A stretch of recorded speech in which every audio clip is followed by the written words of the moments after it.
Welcome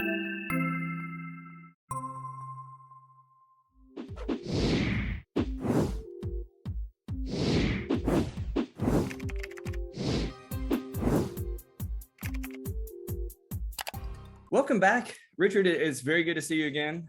March is flying by, Berney. It's March 20th, right? It is. Ides of March, St. Patrick's Day. There's only 1 more week left. There's only 1 more week left of March. So I know, and you have spring break coming up, don't you? Yes, I do. So that that means I get to work. Everybody asks. Everybody at school says, "All right, so what are you going to do during spring break?" I said, "Oh man, I have a lot of patients I need to see." Right. That's right. Yeah, everybody's talking about spring breaks, and we're all just kind of nodding. Yeah, shake our heads and say, "It has nothing to do with me." That's right. But speaking of schools, we're going to talk about schools a little bit today because as we are moving into this this realm, I'm hesitant to even say post-pandemic, but I'm not going to say it. But everybody else is saying that we're entering into this phase of post-pandemic, and because the numbers are starting to slow down. Everybody, of course, is concerned about a possible new variant, but at this point, at least, things are slowing down a little bit, and things are looking pretty good, and so we're kind of now everybody's sort of pausing and taking a step back and looking at what has happened over the past couple of years. And I think that there's a lot of concern, and you and I there's not a lot of it that we can talk about, but you and I are experiencing some of this stuff firsthand, where there have been some very interesting issues, very interesting movements that have happened over the past couple of years that sort of started very subtly and are now really taking a foothold that we really hope to talk about today. Right. You're right. People are starting to talk about the end of the pandemic. I don't know that there's any such thing. We keep hearing conflicting stories. There's a new variant in England, and typically we follow England. It seems that they experience and that we experience it. And we're all very tired of the pandemic. We're tired of COVID. We're tired of masks. We're tired of social distancing. And we're all exhausted. And but we, at the same time, we're beginning to take stock. In a way, the battle is over. So let's see what happened. And people are beginning to take a look at what effect it has. And one of the places they're looking is what has been the effect on our public schools, on all schools, but especially public schools. And we know, for example, because we've talked about many of these things in previous podcasts, rates of mental illness among students are increasing. Teachers are retiring or quitting in droves, and which is going to be a problem. Students, especially underprivileged students, have fallen behind academically, and there really isn't any way to make up those losses. I mean, if you were in the 9th grade taking Algebra 1 and you missed most of the year, you're not going to go back and retake those courses. And so there are bound to be gaps. And so what we learned during the pandemic is that particularly underprivileged children who didn't have computers, who didn't have high-speed internet, were really at a severe disadvantage. And we learned that all the problems that existed before the pandemic in our public schools simply got much worse as a result of the pandemic. And we sort of shined a bright light on all the problems that exist in the public schools. Absolutely. And I think that, your mention of algebra is a perfect example of this, because, when you think about the 2019-2020 school year, you think about those students who are in algebra, and math is always a great example because it's cumulative, right? It builds upon itself. And if you miss a portion of it, then there's a gap there that was really difficult to fill. And so during that 2019-2020 school year, when the last quarter or so of the school year was lost, very few, if any, students were retained that year. Because, even if you did relatively well for the first 3 quarters, you lose that last quarter. That's a lot of skills. There's a lot of skills. There's a lot of information and everything that's lost. But then you go on to the next grade, and nobody went to the next grade and did Algebra 1 fourth quarter again. That's right. They went on to geometry. You started in geometry, right? And so you have this gap of information that's lost, and it's true in math and science and all of these, all of the subjects. And even in language arts, though we tend to think of language arts as you're reviewing and kind of building on things, but it's a little bit different the way that it's done. It's a lot of stuff that's lost, and we are seeing a lot of students who are behind, who are missing skills, who that we just can't go back and provide.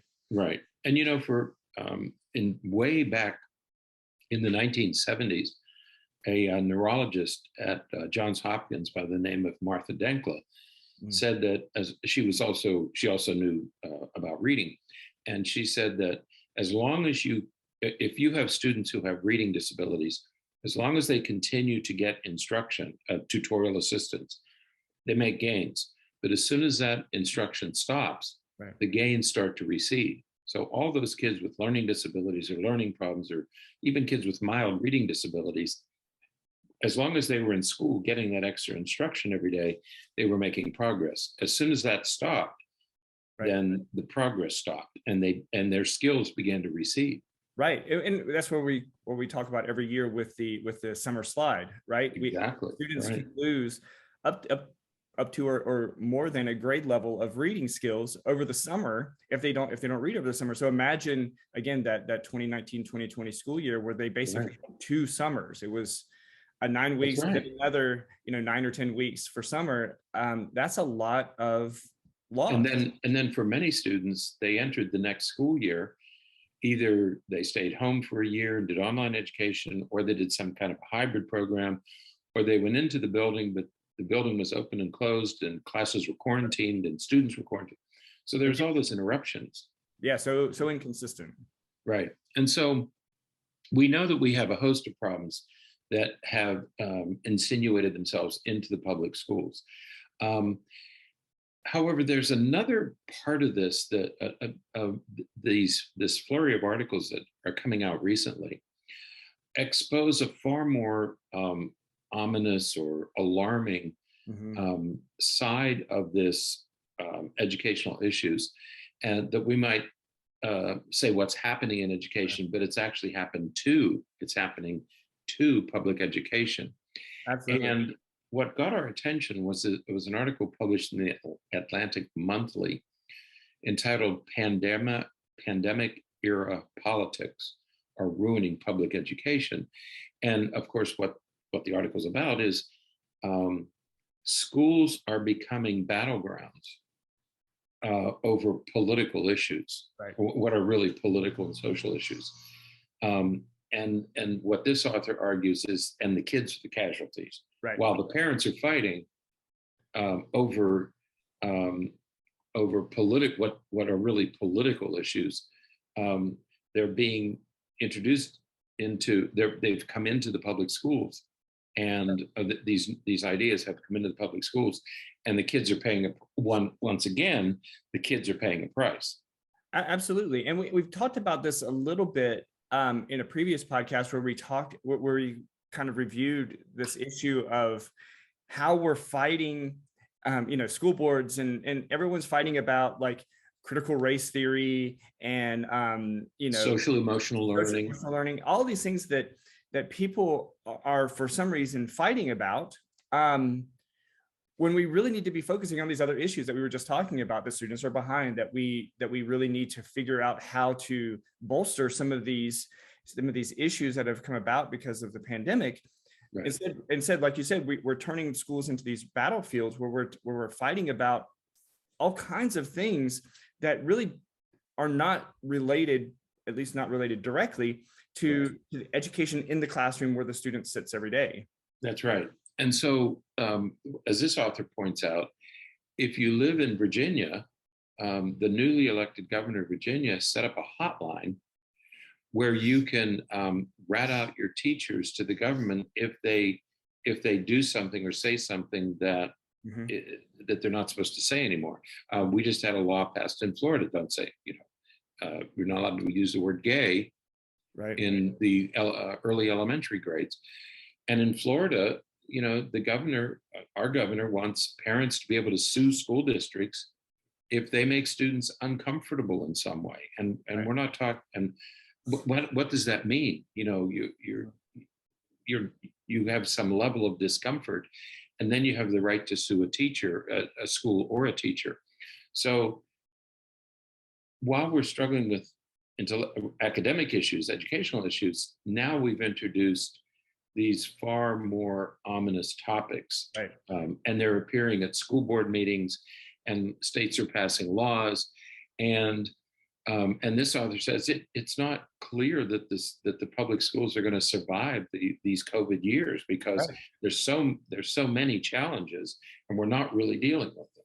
Right. And there's a new I guess bill or law that they're attempting to pass here in Florida, where they want to put cameras and microphones in every classroom, so that it's kind of, guys, as all these different things, but really it's to monitor teachers, is to see what they're doing, what they're talking about, and make sure that they are sticking to the lines and the information that that they're supposed to be.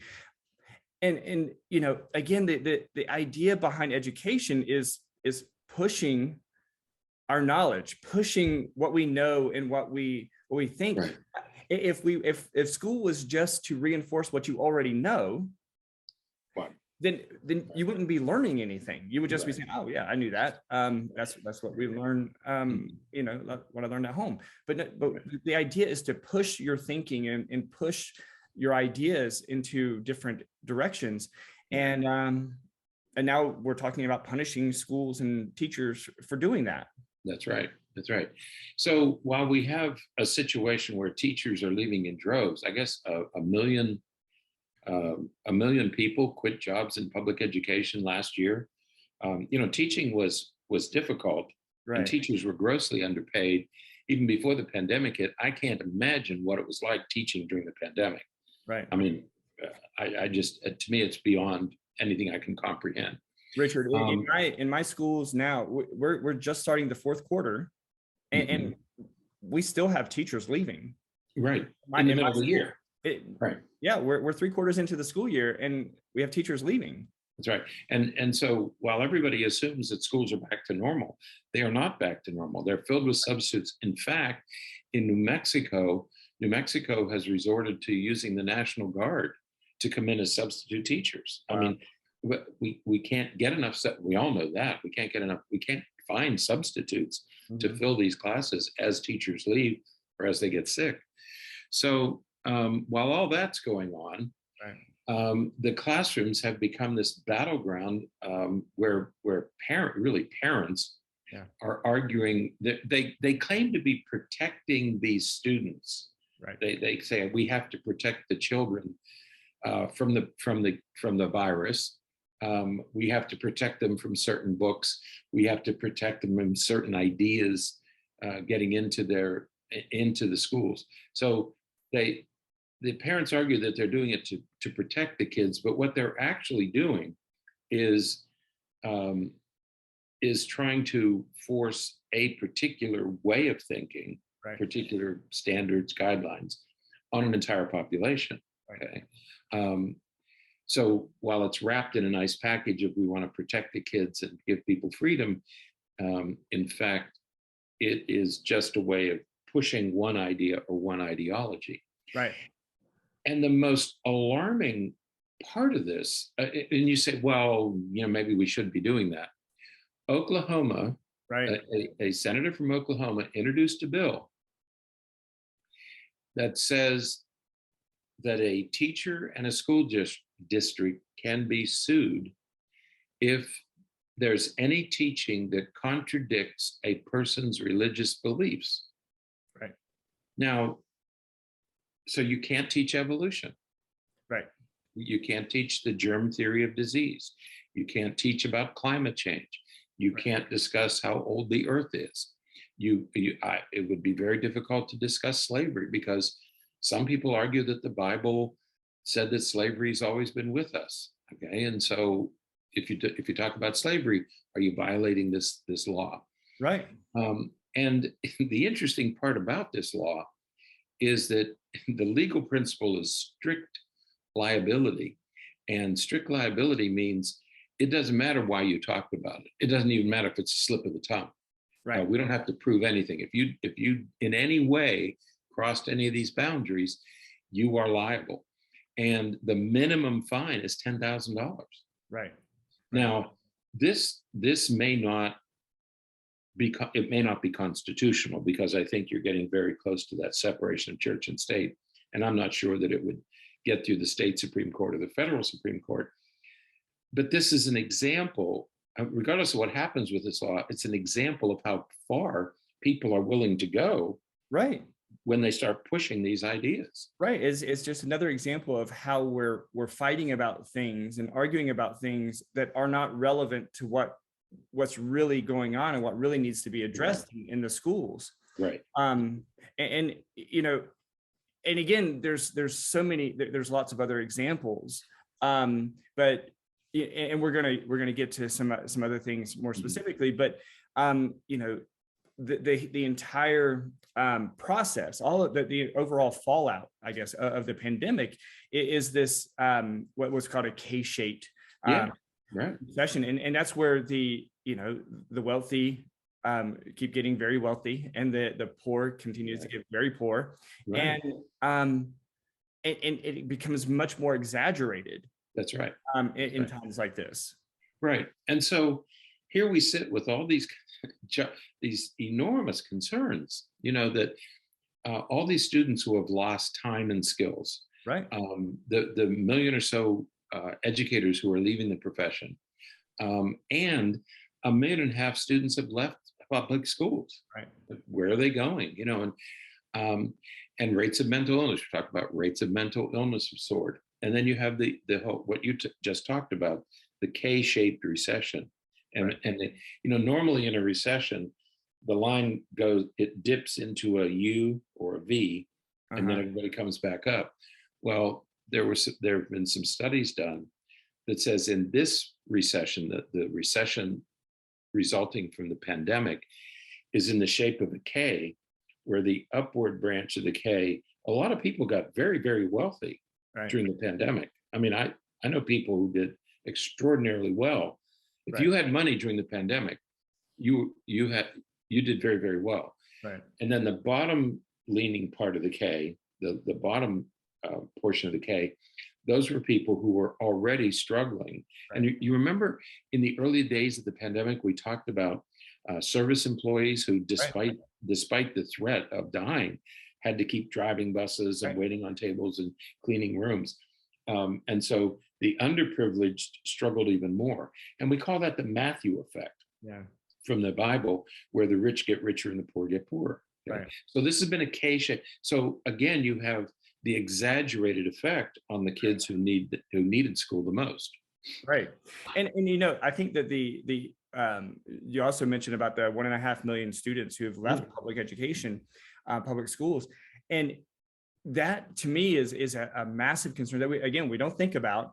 But when you step back and you look at what happened to so many students who went to virtual learning in the end of that 2019-2020 school year, and you look at what happened to them, Richard, I know you experienced this too. For years, you would talk to students, especially students who were struggling in school, and all they ever wanted to do was be homeschooled.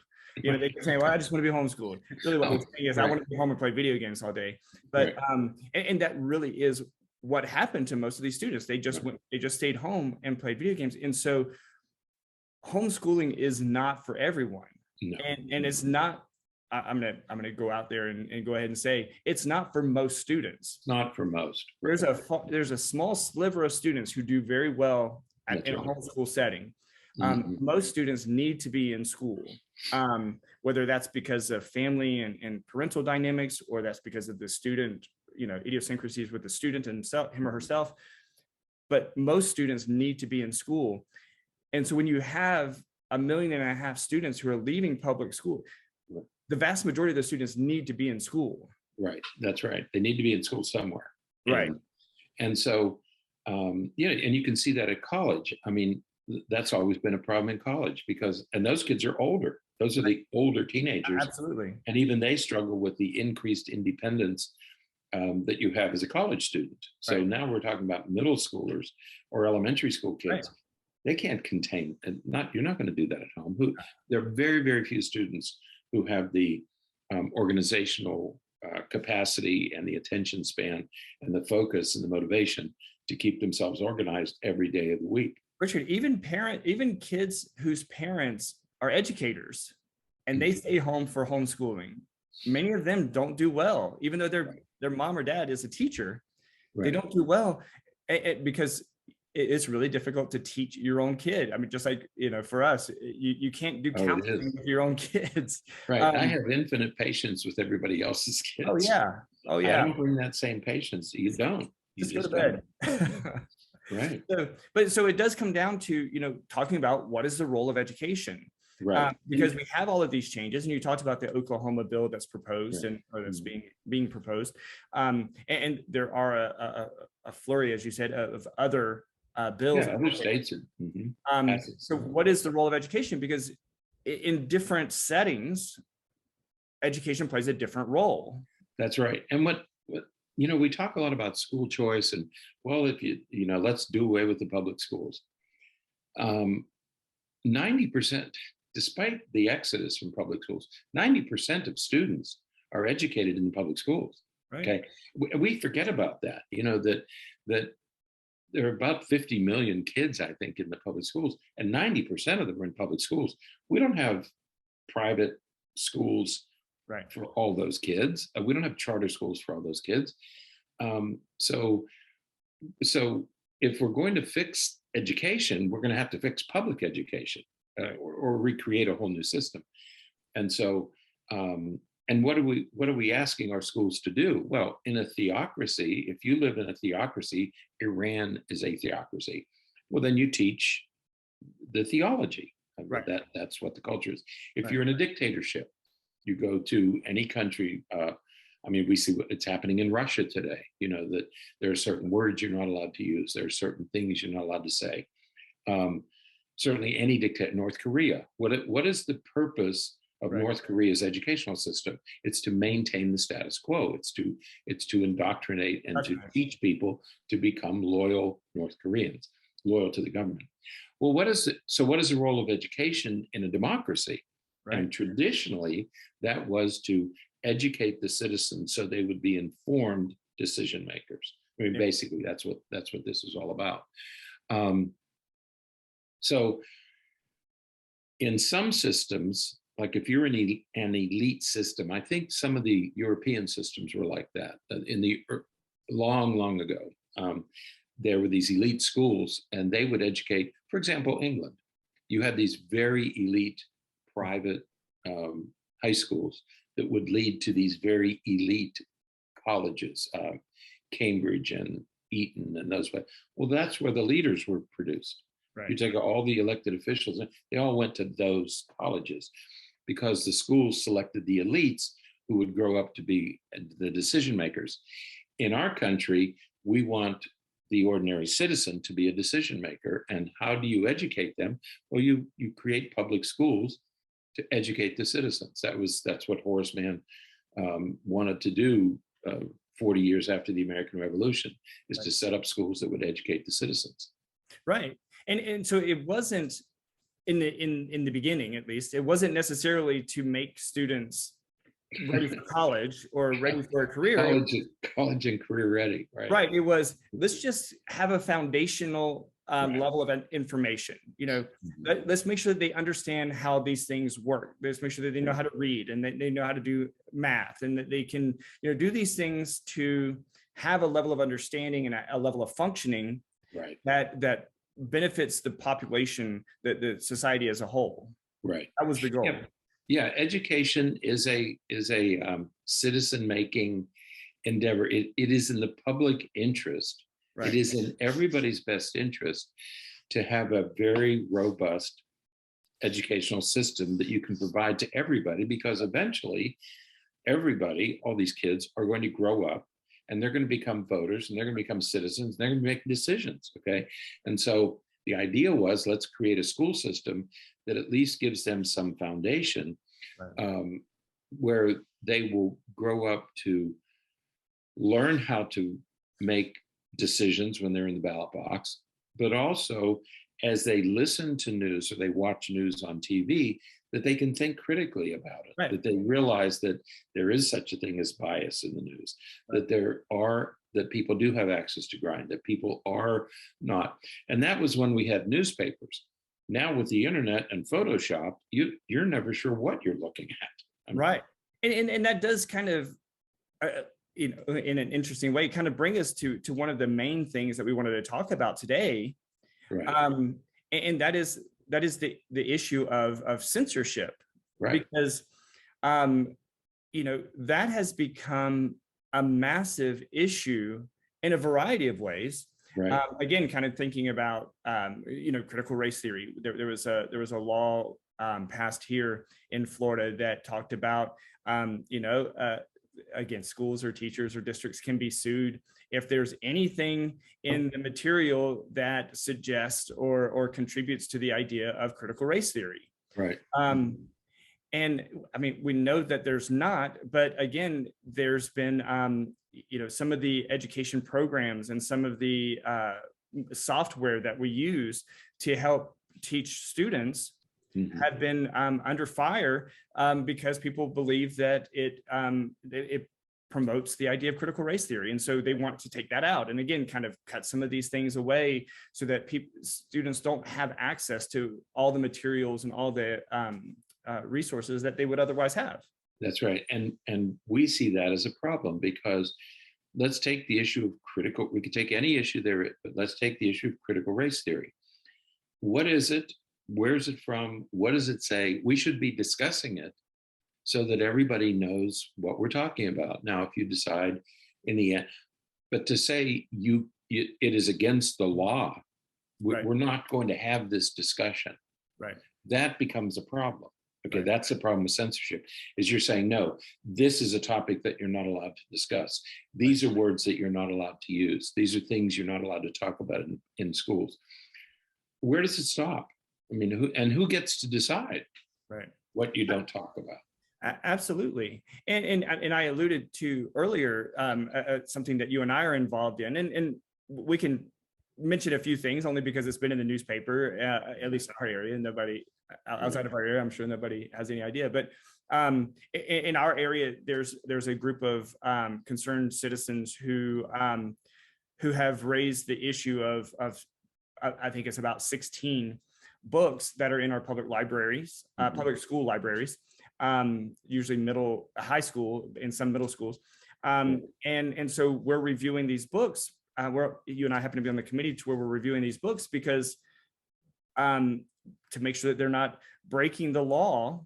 And it was very intimidating in our first meeting when the school board attorney said, there are people who could go to jail because of having these books in the library, in the school media center, and these are not just random books. I mean, some of these books are prize-winning books that have been around for a long time and are considered very literary, with lots of literary merit, lots of important features of them, and people are wanting to take them out of the schools. Right.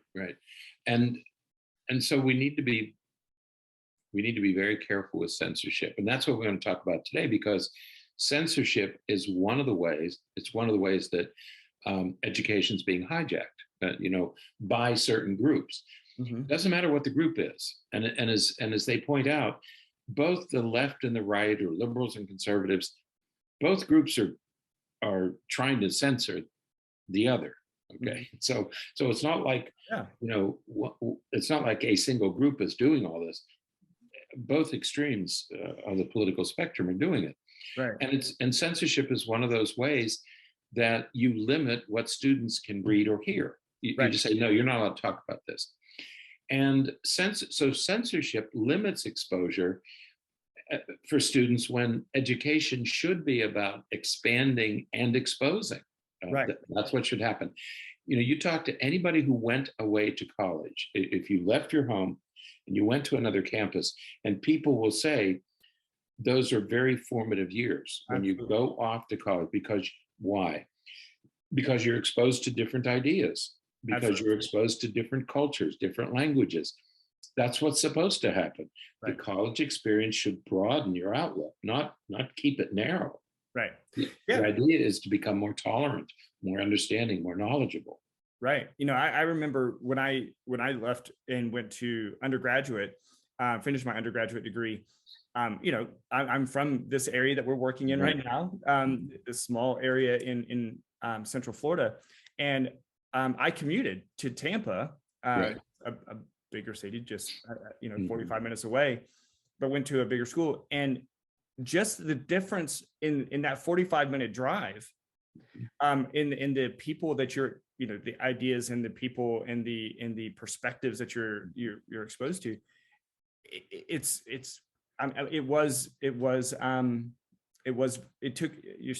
you're taken aback, because it's just like, wow, people really think like this. And then they're challenging you to think about it. And so it's like, okay, so I have these values, I have these ideas, and it's like, okay, if I'm going to hold on to these ideas, I need to be able to be informed enough about them to talk about them. And for me to be able to be informed enough to talk about them, I need to know counterpoints. I need to know the other side of the argument, so that I can hold to my ideals. And I think that's where people really get into this, really fail to look at the role of education. It's not to change your mind. Right. It's not to take away your appreciation of your religious ideas or your different values or anything like that. It's to strengthen it by introducing you to the other ideas, so that you can expand your understanding of things. That's right. And that's the word. It should expand your thinking, make you knowledgeable, right, which helps you to make your own decision. You may not change in the end. You may not change your mind. That's not what most teachers are trying to do. Right. It's just exposing you to these ideas, learning about them, so that they can be incorporated into your knowledge base. Right. So if you start taking things out, saying, no, we can't talk about this, we can't talk about this, we can't talk about this, then you keep yourself so narrow. And then do you impose that narrowness on everybody else? The problem with these state laws is it's being imposed under pain of penalty, that you cannot do these things. Right. Okay? And that's the other problem.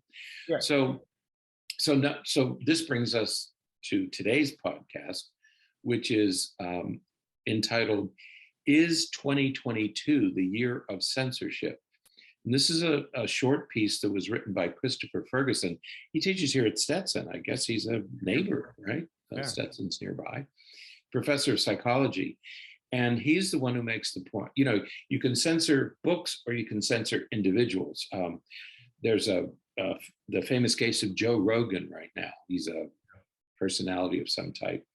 And people don't like Joe Rogan, so they want him kicked off Twitter or Instagram or something. And so media companies can also censor people. Right. And so you can censor a person, Howard Stern, for example. Right. You can censor people, or you can censor books. Censorship is an effort to limit anything that offends me or differs from what I already think or believe. Right. Yeah. And it's the effort to limit it, to get rid of it. Right. And I think it's challenging for a lot of people, because you have situations like the Joe Rogan situation, or you mentioned Howard Stern, and so obviously it's been around for decades, right, for a long time. And the idea of we need to protect people from certain information. And so you think about people who, one of the I guess one of the claims against Joe Rogan is that it's just, people feel as though it's just misinformation. He's just giving a lot of information that's not true, and he has lots of followers. He has lots of people that believe him and listen to him, and it's just misinformation. It's incorrect, and so people will say, well, we need to censor that because he shouldn't be influencing all these people that way, and so I understand the idea behind the censorship from that perspective. But at the same time, the reason that happens is because of censorship from the perspective of we're not opening our ideas to so many other things. Right.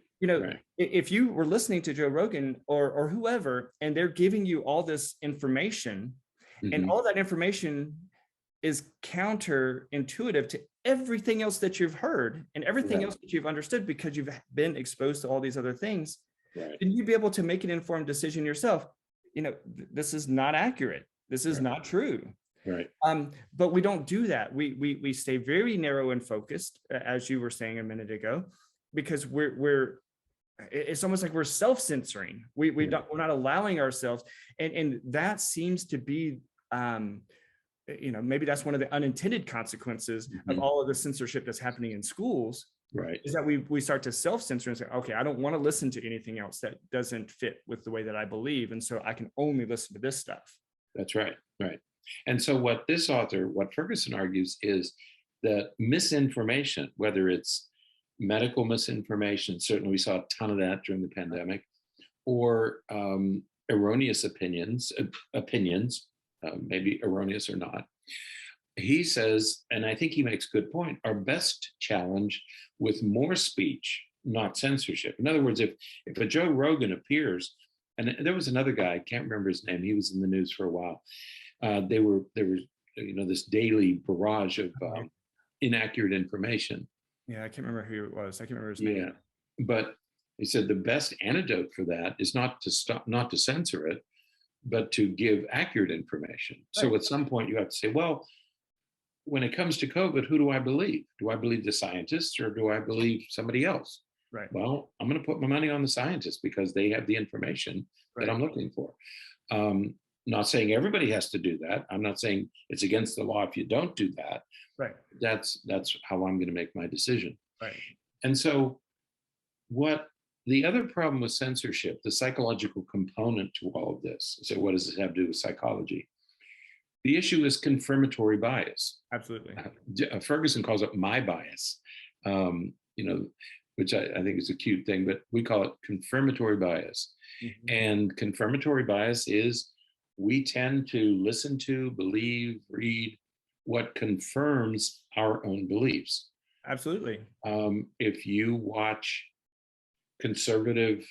listen to conservative talk radio, you listen to it because it confirms your beliefs. That's what you believe in. That's where you go. You don't go to liberal media because you're not interested in that.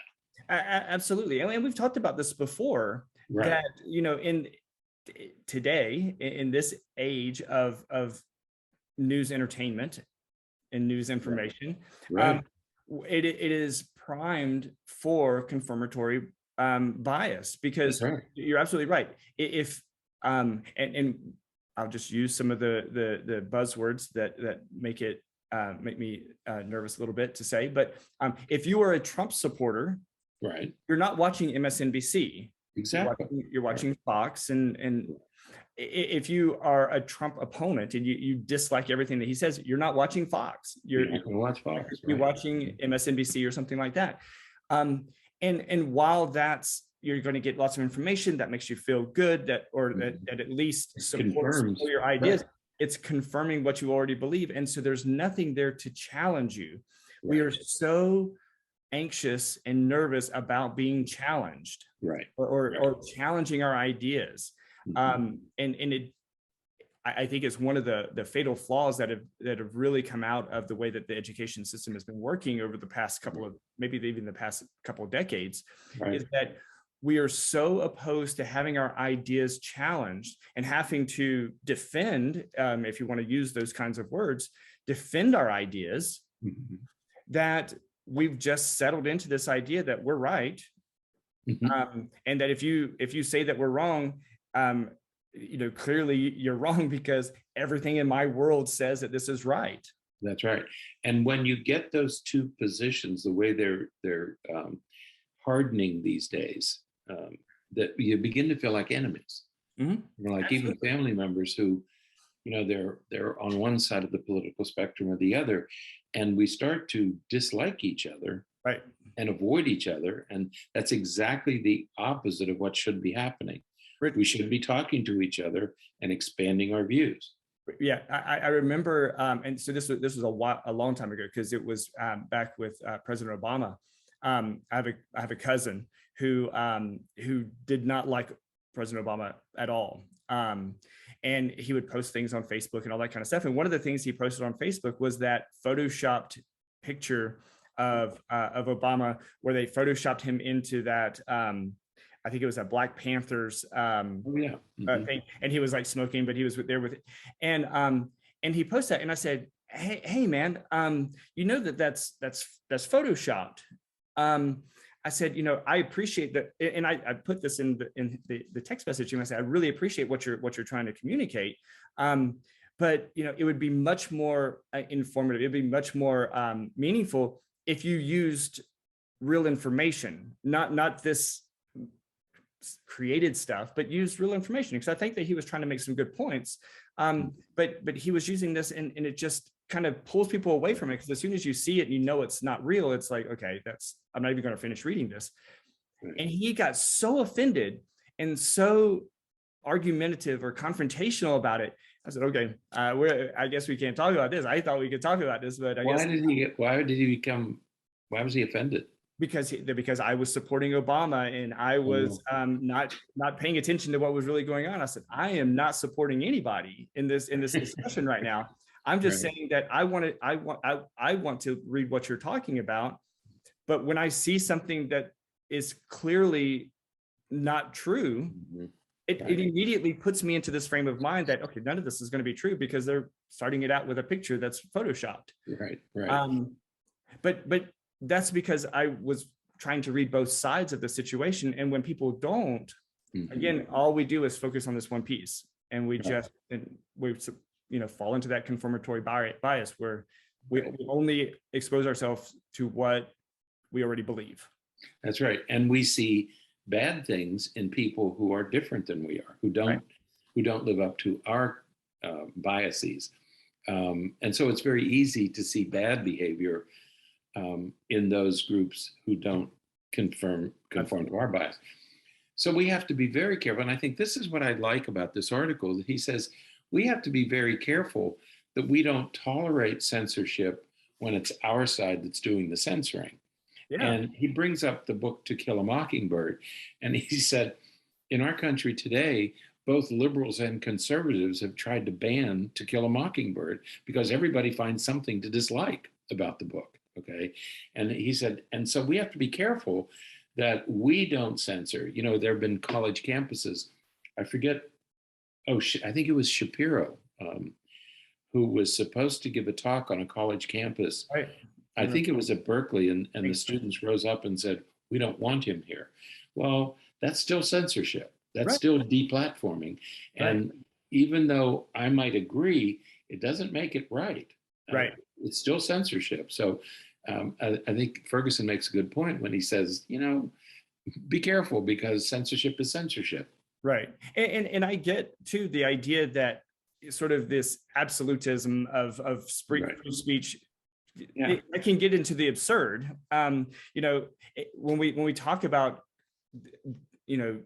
decensorship, I guess, the absence of complete absence of censorship, we're not going to teach, that the earth is flat in our school science classes, because we know that it's not. There are people who believe that it is. Right.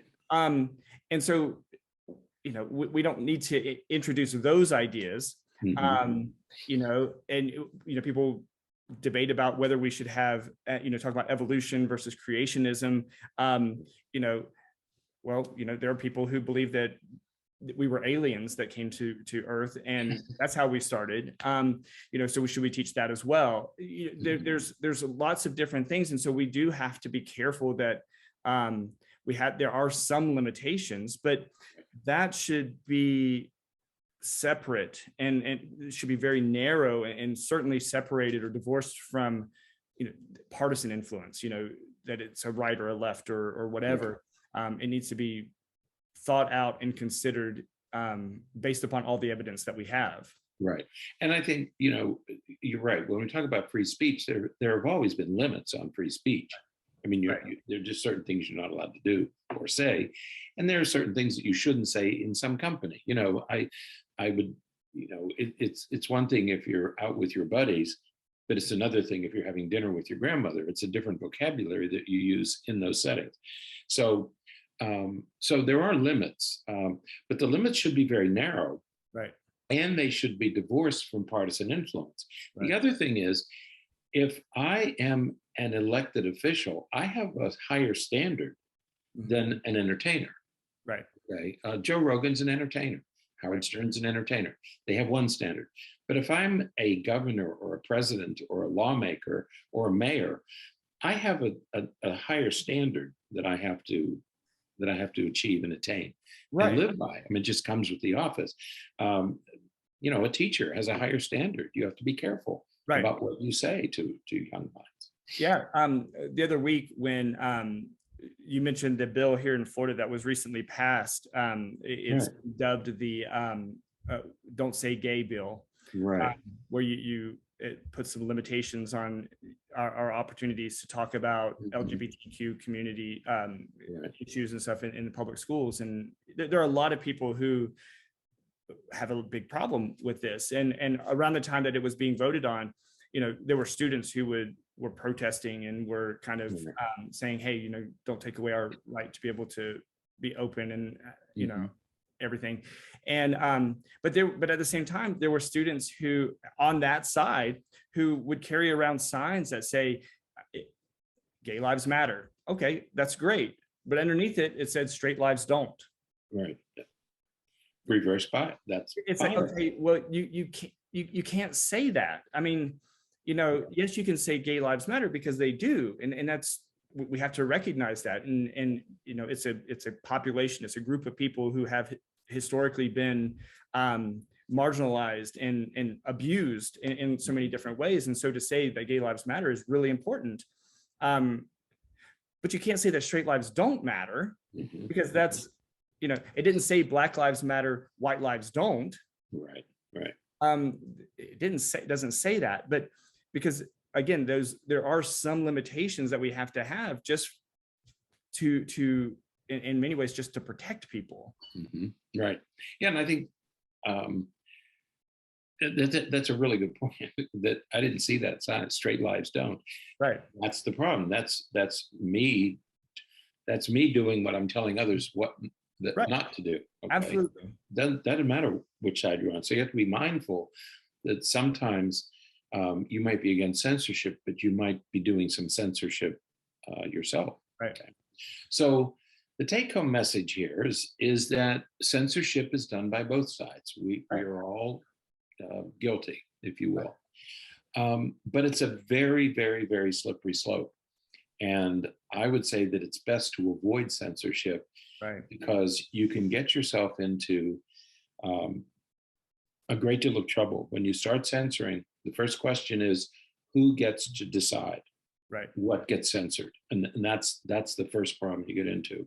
There are very few absolutes in this world. And whether we're talking about language or ideas, regardless of what it is, we have to be very careful about saying, you're not allowed to do this. Because the question always becomes, who's making the decision about what I am allowed to think or say or do? Right. Because of course, when we put limits on that, then it has ill-intended consequences, typically to science, to society, to democracy, to problem solving. I mean, in very similar ways, this goes back to conversations we had. My goodness, it's been a couple of years that we did a whole podcast on and this is going to initially sound completely off topic, but it's not, because we talked about marijuana and medical marijuana, and we're not allowed to do research on marijuana in the United States. Right. That is the same type of thing with censorship. Now it is an entire area that people are really pushing for medical marijuana, but we're not allowed to research it, and so we really can't say if there are any benefits or detriments to it because we're not allowed to research it. I think it's still a federal law that you're not allowed to possess it, right? I think so, yeah. Yeah, I don't think that's changed. And so if you want to get marijuana to do research, you're in possession of marijuana. You're breaking a federal law.